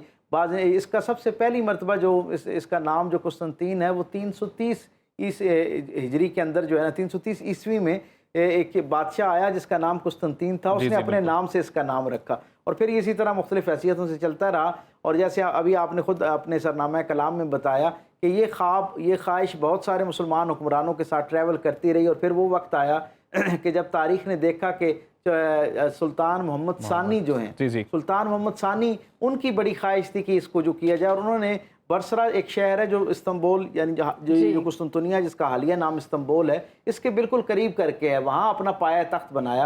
लेकिन जाहिर है क्योंकि ये जो रोमन अम्पायर के उसके साथ और बाकी उस तरफ से जो उसको इमदाद मिल रही थी, ये रियासत बड़ी मजबूत थी और मुसलमानों के लिए इसके अंदर दाखिल होना जो है वो ज़रा मुश्किल अमल था, एक बड़ा चैलेंज था। तो सुल्तान मोहम्मद सानी जो है वो वहाँ पहुँच गया, लोग उसे मुबारकबाद देने के लिए आए तो उसने कहा कि यहाँ तक सल्तनत तो फैल गई है, इसकी मुबारकबाद तो मैं कबूल करता हूँ, लेकिन हकीकी मुबारकबाद उस दिन होगी जिस दिन मैं हुजूर की उस बशारत के मिस्दाक उन खुश नसीब लोगों में शामिल होऊंगा जिनकी मैयत में या जिनके हाथों से अल्लाह ताला इस कुस्तुनतुनिया को फतह अता करेगा, वहाँ मुसलमानों के हाथ में वो आएगा। तो कहते हैं कि हमने वो वहाँ पर मुनाजात और इबादत और रियाजात करना शुरू हो गए, ज़ाहिरी असबाब होमवर्क होना भी शुरू हो गया। लेकिन मामला ये था कि ये जो शहर था इसके इर्द गिर्द एक किले की शक्ल में ऐसी फसील कायम की गई थी, न सिर्फ ये कि एक फसील कायम थी बल्कि ये इंसानी तारीख का पहला किला था जिसमें बैक वक्त 4 फसीलें कायम की गई थी और हर फसील इतनी चौड़ी है, अगर आज आप वहाँ जाकर देखें तो आपको हैरत होगी कि जिसके ऊपर 2 गाड़ियां जो है ना वो आसानी से एक दूसरे को क्रॉस कर सकती हैं, 2 ट्रक आपस में एक दूसरे को क्रॉस कर सकते हैं। ये एक दीवार की चौड़ाई है और इस तरह की 4 दीवारें थी और गोया ये कि 4 डिफेंस लाइंस थी, किसी को भी उसके अंदर दाखिल होने के लिए इन 4 डिफेंस लाइंस को जो बहुत तवील कामत थी उनको क्रॉस करके आना पड़ता था। सब इसी से जुड़ा छोटा सा सवाल वो फिर आप गुफ्तगू के अंदर ही बता दीजिएगा, क्यों जरूरी था फतह करना, इतनी अहमियत क्यों? उसकी वजह यह है कि ये एक ऐसा शहर है, आज भी अगर आप इसको देखें तो ये दुनिया का एक वाहिद शहर है कि जिसका एक हिस्सा यूरोप के अंदर है और एक हिस्सा जो है वो एशिया के अंदर है। गोया ये जो उस वक्त की दोनों आबादियां थी, बारौनक आबादियां थी, बावसाइल आबादियां थी, उन दोनों के दरमियान एक ब्रिज का कायम कर सकता था। तो यहाँ जो आदमी आके बैठ जाता गोया उसका मतलब ये जो भी हुक्मरान आके बैठता, जो कम्युनिटी आके यहाँ पर काबिज होती, हकीकत में वो दोनों तरफ उसका इन्फ्लुएंस इतना ताकतवर हो जाता और दोनों तरफ उसे अपनी बात पहुंचाने के हवाले से, अपना पैगाम पहुंचाने के हवाले से जो है मदद मिल सकती थी। अच्छा, वो वहाँ पर आके बैठ गए सुल्तान मोहम्मद सानी जो है और इस दौरान उनको किसी ने आके बताया कि यहाँ एक करीब जो शहर है वहाँ पर एक बुजुर्ग हैं, उनका यल्दरम वली उनका नाम है, तो उनकी बड़ी शोहरत होती जा रही है, अल्लाह वाले हैं और लोग उनके बड़े करीब होते जा रहे हैं। कहीं ऐसा ना हो कि वो आपके लिए आइंदा चल के सियासी तौर पे कोई मुखालफ जो है ना कोई मुसीबत पैदा कर दें। सुल्तान मोहम्मद सानी उनके पास जाते हैं और देखते हैं और उन्हें अंदाज़ा होता है, उनके दिल से गवाही आती है कि ये तो अल्लाह वाले हैं, इनसे इस तरह की किसी बात की तवक्को नहीं की जा सकती। दिल उनके साथ जुड़ना शुरू हो जाता है, उनकी अकीदत में दिल महकना शुरू हो जाता है और फिर वो उनसे सवाल करते हैं कि बाकी सारी बातें ठीक है लेकिन मुझे एक सवाल ने बेचैन कर रखा है, मुझे ये फरमाएं कि ये कुस्तुनतुनिया कब फतह होगा और फतह होगा भी कि नहीं होगा। तो उन्होंने मुस्कुरा के कहा कि कुस्तुनतुनिया फतह होगा, लेकिन ये कुस्तुनतुनिया उस वक्त फतह होगा जब तुम जिंदा होगे ना मैं जिंदा होऊंगा। तो आप हैरान हो गए, तो फिर कौन होगा? कहा तुम्हारा बेटा होगा और मेरा ये मुरीद शेख शमसुद्दीन जो है ना वो वहाँ पर होंगे, उस वक्त जिंदा होंगे। उन्होंने कहा अच्छा, शेख शमसुद्दीन आक उनका नाम है, बहुत उनका अजीम शान जो है वो मकबरा इस वक्त भी जो है तुर्की के अंदर मौजूद है। ये बात कही और वक्त गुजरता गया। फिर जैसे ये बात पता चली ना तो शेख मोहम्मद जो सुल्तान मोहम्मद सानी थे उन्होंने अपना बेटा सुल्तान मोहम्मद फातेह जिनका नाम है, जिनके हाथ से अल्लाह ने इज़्ज़त अता की, उन्हें जो है वो शेख शमसुद्दीन आक की तरबियत में दे दिया कि आप इनकी तरबियत करना शुरू कर दें, क्योंकि आपके बुजुर्ग जो थे, आपके जो शेख थे, आपके मुर्शिद जो थे, उन्होंने क्योंकि आपका हवाला दिया है, तो मेरे ये गोया ये इशारा है कि वो तो तशरीफ ले गए दुनिया से, मेरी ये ख्वाहिश है कि मेरे बेटे की तरबियत आप करें। उन्होंने उनकी तरबियत की। फिर वक्त गुजरता गया, वक्त कम है इसलिए मैं बराह रास्त उस पर अपने सामीन को शरीक करना चाहूँगा उस मंजरनामे में। सुल्तान मोहम्मद फ़ातेह जो है वो बहुत मुख्तसर उम्र का नौजवान है, वो आता है और अपने अंदर जो क्राइसिस है स्टेट के अंदर उनको भी एड्रेस करता है, वहाँ जो बदअमनी है उसको भी डील करता है, अपने रिश्तेदारों के साथ भी मामला तय करता है और फिर एक हमदर्द बादशाह के तौर पर लोगों के दिल में उसकी इज़्ज़त बनना शुरू होती है। इंतहाई नौजवान है, जज्बाती है और जज्बे से भरपूर है और इस हदीस को बार बार रोज़ाना की बुनियाद पर जो है वो तिलावत करता है। सुल्तान मोहम्मद फ़ातेह के बारे में मैंने पढ़ा कि उसे यानी इस कुस्तुनतुनिया की फ़तह में इतनी दिलचस्पी थी कि वो हर नमाज के बाद खुद जमात करवाता और उसके बाद ये हदीस जो है इसकी तिलावत बावाज़ बुलंद की जाती और उसके बाद दुआ मांगी जाती कि अल्लाह ये इज़्ज़त जो है ये हमें अता फरमा कि हम उन खुश नसीब लोगों में हों जिनके हाथ से ये फ़तह होने। वक्त गुजरता गया और फिर तारीख बताती है कि अप्रैल के महीने के अंदर वो वहाँ के लंगर अंदाज होते हैं 1453 ईस्वी जो है उसके अंदर, और मामला ये होता है कि ये जो शहर है ये इसके तीनों तरफ पानी है और हर तरफ से जो है उन्होंने उसको महफूज कर रखा है। खबर पहुंचती है कि हंगरी से भी जो है वो इमदाद आना शुरू हो गई है, यानी यूरोप पूरा जो था वो मुसलमानों के खिलाफ इस अंदाज में था कि वो उस तरफ से इस रियासत को अपने एक डिफेंस लाइन समझते थे कि अगर यहाँ मुसलमान आ गए तो यहाँ से दोबारा फिर मुसलमान जो है वो यूरोप के अंदर जो है वो दाखिल हो जाएंगे। सो वो सारे के सारे पीछे खड़े थे और फिर वीनस का वो जो बहुत मारूफ बैरी बेड़ा था और बैरी जो पूरी फौज थी वो भी कुमक के तौर पर यहाँ इस तरफ सफ़र करना शुरू हो गई। तो अब वक्त बहुत कम था, फौरी हिकमत अमली मुरतब करनी थी और ज़ाहिरी तौर पर जो था वो हाल अहवाल ऐसा था कि वहाँ से किसी तरीके से उस किले के अंदर दाखिल नहीं हुआ जा रहा था। तो सुल्तान मोहम्मद फ़ातेह को अल्लाह ताला ने एक अजीब तदबीर अता फरमाई, उसके दिल में अजीब ख्याल पैदा किया। उसने देखा कि ये तीन तरफ तो पानी है, एक तरफ खुश्की है, तो उसने खामोशी के साथ अपने सारे बैरी बेड़े जो है ना उनको इस अंदाज में उसको सफ़र करवाया कि वो जो खुश्की वाला इलाका था उसके पास रातों रात पहुँचे। और इस काफ़िले के अंदर तारीख बताती है कि कोई 2.5 लाख के करीब की फ़ौज थी और मुख्तलिफ बैरी बेड़े साथ साथ चलते आ रहे थे। उसने क्या किया, उन बैरी बेड़ों में जितने जानवर थे ना मौजूद जो खुराक के लिए रखे गए थे, सवारियों के लिए रखे गए थे उसने ये किया कि उन सब को ज़बह करवा दिया। अच्छा। और उनको ज़बह करवाने के बाद उनकी जो चर्बी थी ना उसको उसने कुछ लोगों को भेजा और वो जो खुश्क एरिया था जहाँ से मुखालिफ फ़ौज को गुमान ही नहीं था कि यहाँ से कोई बैरी बेड़ा आ सकता है, क्योंकि उनकी सारी नज़र और फोकस तो बैरी बेड़े के ऊपर थी। इन्होंने ये किया कि वो चर्बी उसके ऊपर रातों रात मली और उसी रात की तारीकी के अंदर वो जो बैरी जहाज़ थे इंसानी तारीख में पहली मरतबा वो खुश्की के ऊपर चलते हुए हमें नज़र आए। और ये हुआ कि वो बैरी बेड़ा जो है वो उस तरफ से खुश्की के रास्ते उसके अंदर दाखिल हुआ और गोया उससे दो फ़ायदे हुए। एक तो वो जो सप्लाई लाइन थी जो इमदाद के लिए उनको आ रही थी वो रुक गई, उसको ब्रेक कर दिया गया। और दूसरा कुछ लोगों ने फ्रंट से और कुछ लोगों ने बैक से इस तरह हमला किया कि मुसलमानों को थोड़े वक्त के अंदर जो है वो अल्लाह ताला ने सिर्फ 52 या 54 दिन की जो मुशक्क़त और मेहनत है उसके साथ अल्लाह ताला ने उनको ये फ़तह अता फरमाई। मुसलमान अंदर दाखिल हुए और फिर क्या हुआ सुल्तान मोहम्मद फ़ातेह जैसे अंदर हुआ क्या था कि जंग हो रही थी और फ़तह नहीं हो पा रही थी, तो सुल्तान मोहम्मद फ़ातेह जो था बेचैनी के आलम में अपने मुर्शिद शेख शमसुद्दीन आग जो है उनके पास आया और कहा कि कब फतह होगी। आप खामोश हुए, 2 नफल पढ़े और अपने हुजरे में चले गए, खैमे में चले गए। बाहर आए और आके बताया कि ये तारीख होगी 29 जमादियुल ऊला होगी और आज की तारीख के मुताबिक यानी जो आज तारीख है जिसमें आप और मैं आप बैठे हुए हैं इस तारीख को जो है शाम 4 बजे का वक्त होगा जिस वक्त तुम्हें अल्लाह ताला ये फतह अता करेगा। अच्छा, एन 4 बजे का वक्त हुआ और उस वक्त तक फतह नहीं हुई। बेचैनी के आलम में ये वापस आए और उनके खैमे के पास आए तो पता चला कि खिदमतगार ने बताया है कि शेख शमसुद्दीन आग ने कह रखा है कि किसी को अंदर ना आने दिया जाए।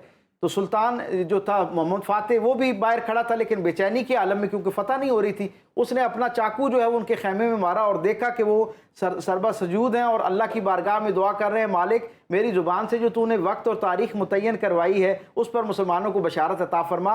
अभी सुल्तान मोहम्मद फ़ातेह ने ये आवाज़ जो बिल्कुल एक कैफियत में थी, गिरिए की कैफियत में उस तक पहुँची। एक कान से उसने ये खबर सुनी और दूसरी कान से एक सिपाही दौड़ता हुआ आया और उसने कहा कि किले के अंदर मुसलमान दाखिल हो गए हैं। एक शख्स जो तुम्हारे साथ जो ज़ाहिरी तौर पर शायरी किया करता था और लोग उसे बहुत जिस्मानी तौर पर नहीफ और कमज़ोर समझते थे, उसने कमाल बहादुरी के साथ इस किले के ऊपर चढ़ के जहाँ पर के उनका अपना झंडा लगा हुआ था ना उसको उतार दिया है और तीरों की बरसात के अंदर मुसलमानों का झंडा लगा दिया। उससे जो मुखालिफ फौज है उसकी हौसले पस्त हो गए, अब अंदर दाखिल हो गए। सुल्तान शमसुद्दीन आग जो है ना उनको लेकर वो अपने पीरो मुर्शिद को लेकर सुल्तान मोहम्मद फ़ातेह जो है वो शहर के अंदर दाखिल होता है और आया सूफिया जो है जो वहाँ पर एक बहुत बड़ी एक यानी मजहबी एक इबादत गाह थी उसको उन्होंने जब उसके ऊपर टेक ओवर किया ना तो बहुत सारे ईसाई ज़ारो कतार रोना शुरू हो गए। हत्ता कि तारीख बताती है कि वो उसकी आया सूफिया की दीवारों के साथ लिपट लिपट के रो रहे थे कि अब न जाने मुसलमान इसके साथ क्या हाल करेंगे। तो सुल्तान मोहम्मद फातेह ने अंदर दाखिल होकर कहा कि तुम्हें बशारत है, तुम्हारे लिए मकाम इबादत गाह था ना, मुकद्दस था, ये उससे ज़्यादा बेहतर इबादत के लायक ये मकाम बन जाएगा। और उसके बाद उन्होंने उसको मस्जिद अनाउंस किया, मस्जिद डिक्लेयर किया।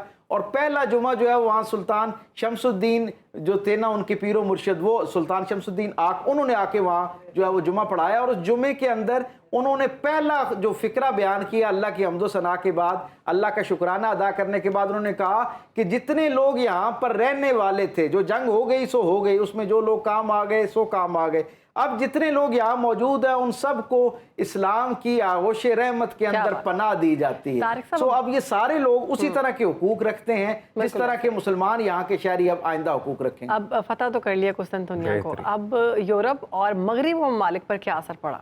यकीनन ये इसकी खबर जब दुनिया के बाकी खित्तों में पहुंची, ना सिर्फ यूरोप के अंदर, मगरबी ममालिक के अंदर, बल्कि पूरी दुनिया के अंदर, जहाँ जहाँ होता ये था कि मुसलमान मुख्तलिफ इलाकों में अपनी अपनी हैसियतों और जोग्राफियाई जो ज़रूरतें और तकाज़े हैं उनके मुताबिक पेशकदमी तो कर रहे थे। पूरी दुनिया के अंदर ये पैगाम पहुँच रहा था। यानी एक बात यहाँ बहुत समझने वाली अहम ये है कि मुसलमानों का बुनियादी टारगेट जो था वो इस्लाम का पैगाम पहुँचाना था। जब उस पैगाम पहुँचाने में कोई रेजिस्टेंस आती थी, जब कोई रुकावट आती थी, और इस दर्जे की रुकावट आती थी कि मुसलमानों को अपने तबलीग का काम, अपना पैगाम पहुँचाने का काम रोकना पड़ता था, तो फिर तलवार उठाई जाती थी। तलवार आखिरी ऑप्शन के तौर पे हुआ करती थी, वरना उससे पहले पूरी इस्लामी तारीख, बड़ी जिम्मेदारी से मैं ये बात कह रहा हूँ, आप जहाँ पे भी देखेंगे वहाँ पहले मुज़ाकरात होते हुए नजर आएंगे, और हर मुसलमान फातेह जो है वो उसकी आखिरी कोशिश यही होती थी कि तलवार ना उठानी पड़े और हमें जंगो जदल में ना जाना पड़े। पूरी दुनिया के जो लोग थे, जहाँ जहाँ ये खबर पहुंची वहाँ मुसलमानों की दोबारा से एक धाक बैठना शुरू हो गई। और फिर आप ये देखें कि इसके फ़ौरन बाद दुनिया का एक बड़ा खित्ता जो है वो मुसलमानों के ज़ेरे नगी आना शुरू हुआ, और सल्तनत उस्मानिया उसका जो पूरी दुनिया के अंदर एक रोब दाम कायम हुआ। हमारे प्रोग्राम का खत्म, मतलब वक्त खत्म हो गया, तो मैंने कहा प्रोग्राम ही खत्म हो गया।